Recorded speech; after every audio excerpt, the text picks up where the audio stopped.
په مغربي ملکونو کې د لمدو جبو وچولو او د سیلابي اوبو نه د بچ کېدو په غرض د لاچي ونې بوټي لګول کیږي. ولې د محکمه جنګلاتو لخوا د ملکنډ ضلع په غریزو سیمو کې هم لاچي ونې بوټي په ګڼ شمېر لګول شروع شوي دي. د کومې له کبله چې په اګرا سیمه کې قدرتي چینې او کویان وچول، بل اړخ ته د دې زیانمن بوټي له وجې په سیمه کې ناروغۍ هم په تیزۍ سره خورېږي. د کومې مخنیوي چې د وخت مهم ضرورت دی.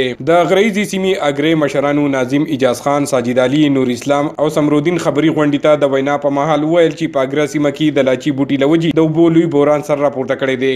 موږ د یونین کونسل اګرې کې د اوبو ډېره زیاته مسله ده او د دې چې موږ څونه ریسرچ وکړو نو د دې دا مسله د لاچي نه موږ ته زیاته جوړه ده.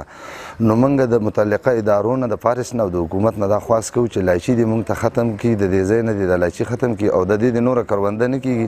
د دې په بدل کې دې موږ ته متبادل نور څه ونې بوټي نه کړي. خاص کر اګرا یا مثلا نور داسې ایریاز دي چې هغه په چینو باندې آباد دي او دغه چینې چې کله وچې شي نو اوبه ژوند دی، اوبه چې نه میلاویږي نو خلک به خامخا دغه ځکینونه کډې کوي او مجبوره کیږي به او هغوی ته به په ژوند کې مختلف مسایل پیدا کیږي. نو زمونږ حکومت پاکستان ته او فارسټ والا ته دا خاص دی چې د نورو متبادل بوټو بندوبست وکړی شي. د ماهرینو تر مخه لاچي ونه د انسان ساه چې د حیواناتو هم په کار نه راځي. دې ونه کې مرغۍ جاله هم ناچوي، ځناور هم د دې د خوراک نه ډډه کوي او ګبینه مچۍ هم د دې نه تېښته کوي. د سیمې خلکو غوښتنه کړې چې محکمه جنګلاتي د لاچي د پلانټیشن په ځای د نورو بوټو لکه خونان، نختر او پلوسا پلانټیشن وکړي چې انساني او حیواني ژوند محفوظ شي. عمران زریاب، خیبر نیوز، مالکند.